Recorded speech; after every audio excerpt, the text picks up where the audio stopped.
வணக்கம் மக்களே, நம்ம சேனலில் ஃபர்ஸ்ட் டைம் பார்க்குறவங்க மறக்காமல் சப்ஸ்கிரைப் பண்ணிடுங்க. இப்போ நம்ம பார்க்க போகிறது சிறகடிக்க ஆசை தான். விஜயாவும் ரோஹிணியும் பார்த்தீங்கன்னா வீட்டிலேருந்து வெளில போயிட்டாங்க. உடனே பாட்டி ஊர்லேருந்து வந்துட்டு அவங்க 2 பேரையும் வீட்டுக்கு வர சொல்கிறாங்க. வீட்டுக்கு வந்தோடனே விஜயா வந்து ரோஹிணியை பார்த்த உடனே செம்மையாக டென்ஷனாகி அடிக்க ஆரம்பிச்சிடுறாங்க. உடனே பாட்டி வந்து நான் இருக்கும்போதே நீ என்ன இப்படிலாம் பண்ணிகிட்ருக்க, இரு அவளோட தரப்புலேருந்து அவள் எதனால் அப்படி பண்ணால் நம்ம கேட்போம் அப்படின்னு சொல்லிட்டு எல்லாருமே வந்து நீ ஏன் இப்படி பண்ண அப்படின்னு சொல்லிட்டு முத்துவோட அப்பாவும் வந்து கேட்குறாங்க. எதனால் இப்படி பண்ண ரோஹிணி சொல்லு அப்படின்னு சொல்லிட்டு. உடனே ரோஹிணி ஒரு பெரிய பொய்யை திரும்பவும் சொல்கிறாங்க. இல்லை, நான் சொன்னதெல்லாம் உண்மைதான். நிஜமாவே நான் வந்து மலேசியாவில் தான் இருந்தேன். எங்கள் அப்பா மலேசியாவில் தான் இருந்தார். எங்கள் அப்பா வந்து குடிப்பார். அந்த டைமில் வந்து எங்கள் அம்மா இறந்து போயிட்டாங்க. நான் அப்புறம் சென்னை வந்துட்டேன்னு சொல்லிட்டு திரும்பவும் போய் தான் சொல்கிறாங்க.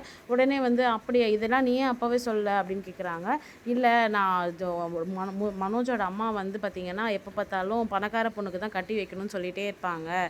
அதனால தான் நான் வந்து பணக்கார பொண்ணுன்னு சொல்லிட்டு அவங்கக்கிட்ட சொன்னேன். அப்படி சொன்னால் தான் அவங்க வந்து என்னை கட்டி வைப்பாங்கன்ட்டு. ஆனால் அவங்க கல்யாணம் பண்ணி வைக்கிறதுக்கு முன்னாடியும் சரி, கல்யாணம் பண்ணதுக்கு அப்புறமும் சரி, எங்கள் அப்பா எனக்கு எவ்வளோ சொத்து இருக்குதுன்னு சொல்லி அதே கேட்டுட்டு இருந்தாங்க. அதனால தான் உண்மையை சொல்லவே முடியல அப்படின்னு சொல்லிட்டு மொத்த படியையும் தூக்கி அப்படியே வந்து முத்துவோட அம்மா மேலே வந்து போட்டு வர்றாங்க. உடனே பாட்டி வந்து பாரு விஜயா, எல்லாம் உன்னால தான், நீ வந்து ஒழுங்காக நடந்துக்காமல் இருந்ததுனால தான் வந்து இந்த மாதிரிலாம் நடந்திருக்கு அப்படின்னு சொல்லிட்டு சொல்லிடுறாங்க. உடனே வந்து அத்தை அவள் பொய் சொல்கிற அத்தை, அவள் நடிக்கிற அத்தை அப்படின்னு சொல்லிட்டு விஜயா வந்து ரொம்ப கோபமாக பேசுகிறாங்க. நீ கம்முன்னு இரு, இனிமேல் வந்து இப்படிலாம் பண்ணாமல் இருப்பியா அப்படின்னு சொல்லிட்டு பாட்டி கேட்குறாங்க. அதே டைமில் முத்துவோட அப்பாவும் வந்து நீ எல்லாத்தையும் சொல்லிட்டியா, இல்லை இன்னமும் ஏதாவது சொல்ல வேண்டியது இருக்கா அப்படின்னு கேட்குறாங்க. இல்லை, சத்தியமாக இதுதான் உண்மை, நான் எல்லாத்தையும் உங்கள்கிட்ட சொல்லிட்டேன் அப்படின்னு சொல்கிறாங்க.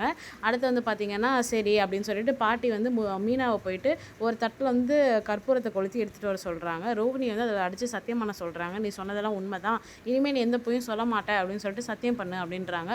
ரோகிணி கொஞ்சம் கூட யோசிக்காமல் சத்தியம் பண்ணிடுறாங்க. நம்ம வீடியோ பார்த்ததுக்கு ரொம்ப நன்றி. சப்ஸ்கிரைப் பண்ணாதாங்க, மறக்காமல் சப்ஸ்கிரைப் பண்ணிடுங்க.